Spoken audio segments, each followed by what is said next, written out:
And now for Chapter 5 of Alice in Wonderland.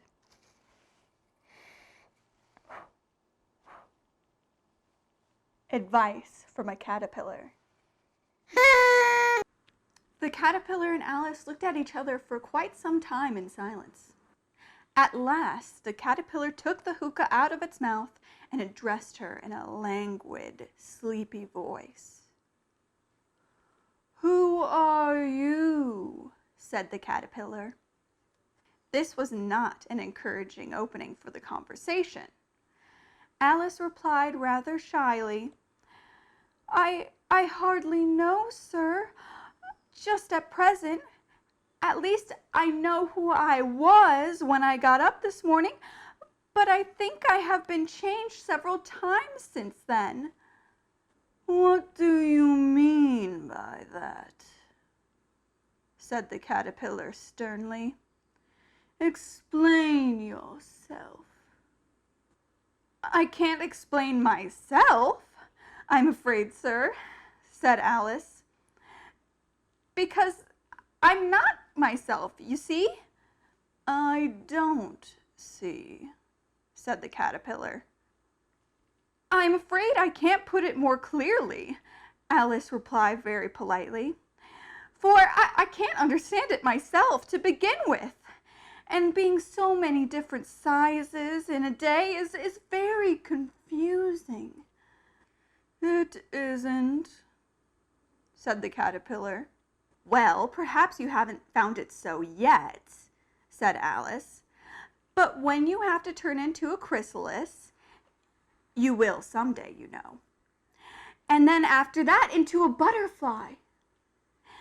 I should think you'll feel a little queer, won't you?" "Not a bit," said the caterpillar. "Well, perhaps your feelings may be different," said Alice. "All I know is it would feel very queer to me." "You?" said the caterpillar. "Who are you?" Which brought them back again to the beginning of the conversation. Alice felt a little irritated at the caterpillars making such very short remarks, and she drew herself up and said very gravely, "I think you ought to tell me who you are first." "Why?" said the caterpillar. Here was another puzzling question, and as Alice could not think of any good reason, and as the caterpillar seemed to be in a very unpleasant state of mind, she turned away. "Come back," the caterpillar called after her. "I've something important to say." This sounded promising, certainly. Alice turned and came back again.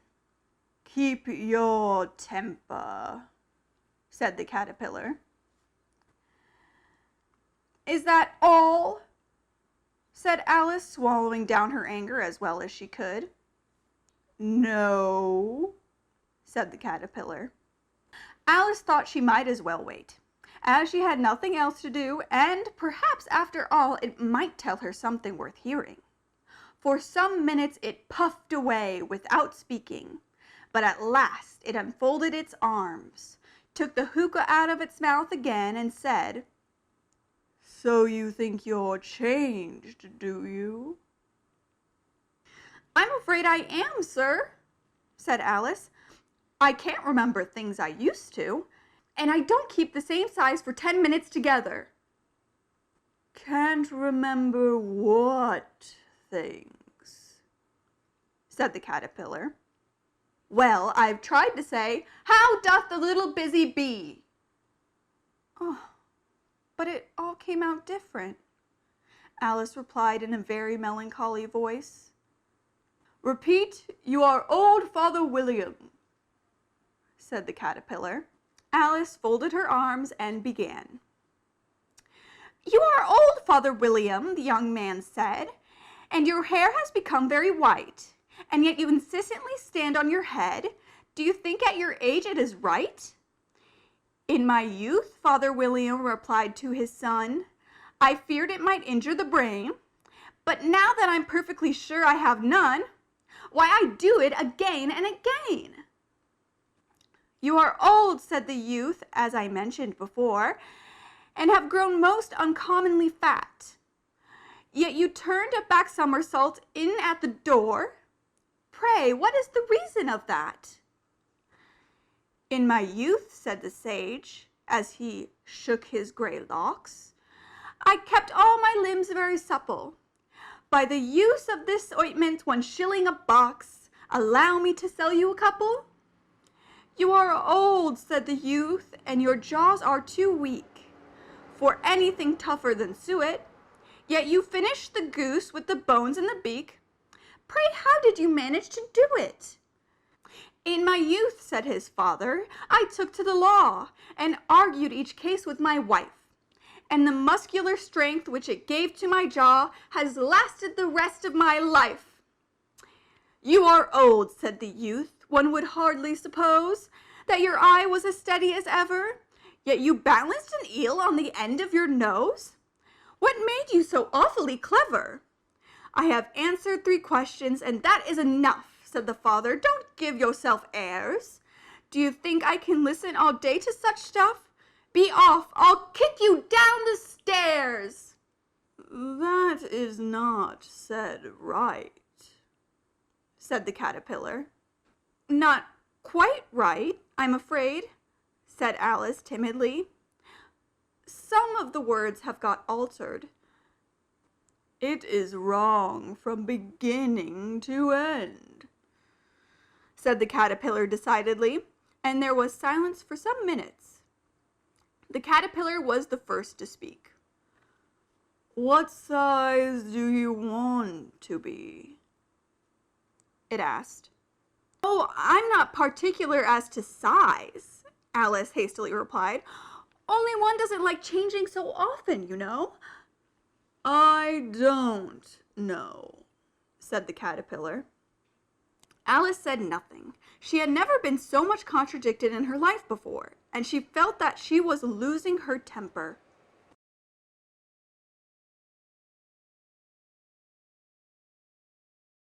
Well, I should like to be a little larger, sir, if you wouldn't mind, said Alice. 3 inches is such a wretched height to be. It is a very good height indeed, said the caterpillar angrily, rearing itself upright as it spoke. It was exactly 3 inches high. But I'm not used to it, pleaded poor Alice in a piteous tone, and she thought of herself, I wish the creatures wouldn't be so easily offended. You'll get used to it in time, said the caterpillar, and it put the hookah into its mouth and began smoking again. This time Alice waited patiently until it chose to speak again. In a minute or two, the caterpillar took the hookah out of its mouth and yawned once or twice, and shook itself. Then it got down off the mushroom and crawled away in the grass, merely remarking as it went, one side will make you grow taller, and the other side will make you grow shorter. One side of what? The other side of what? Thought Alice to herself.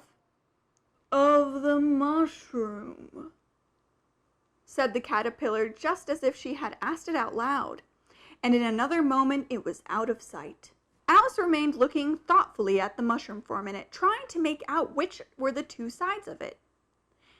And, as it was perfectly round, she found it a very difficult question.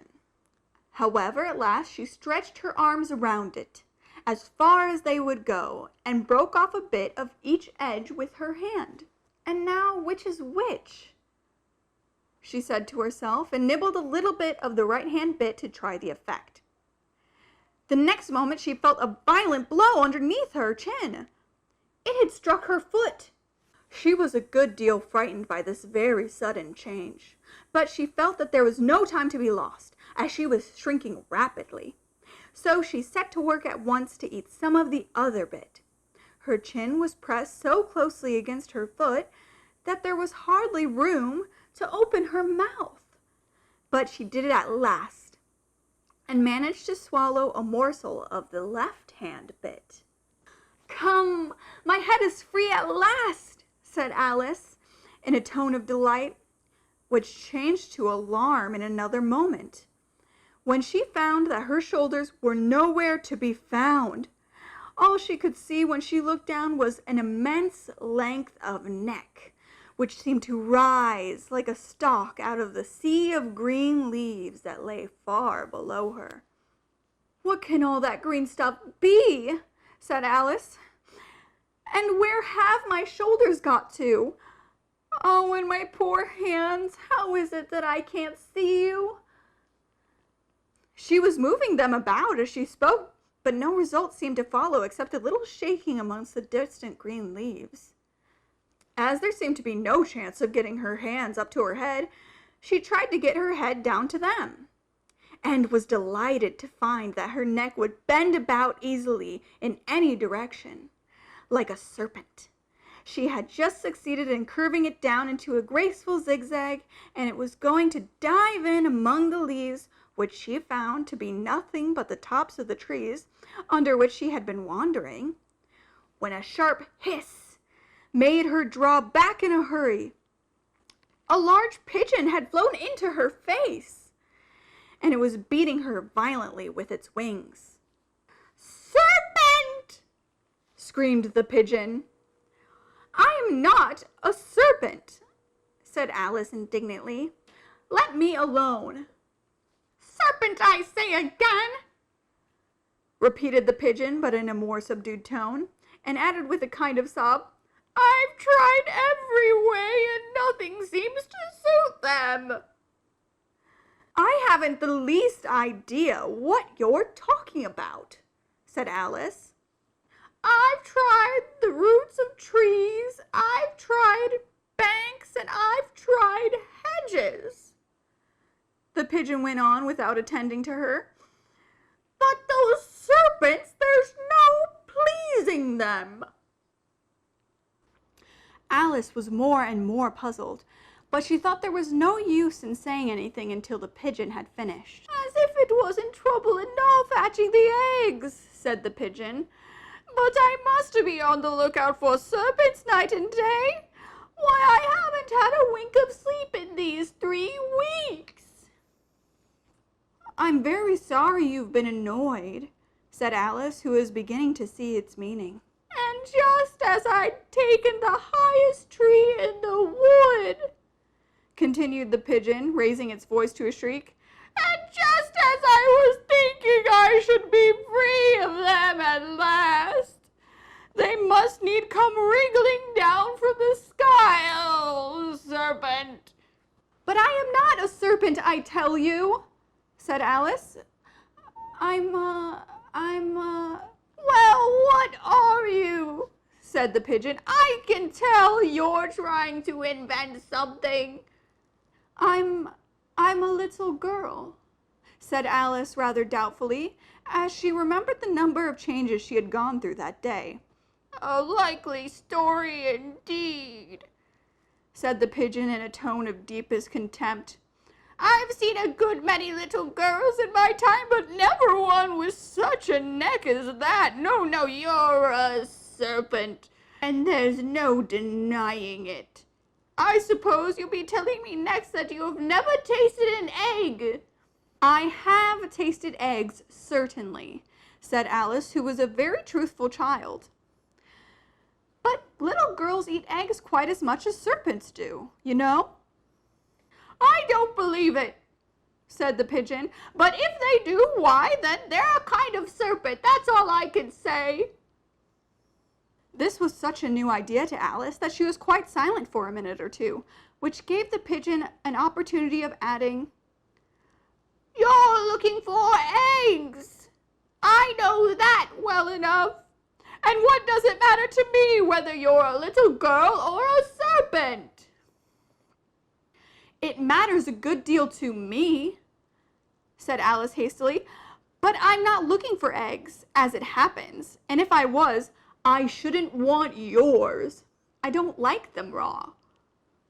"Well, be off then," said the pigeon in a sulky tone, as it settled down again into its nest.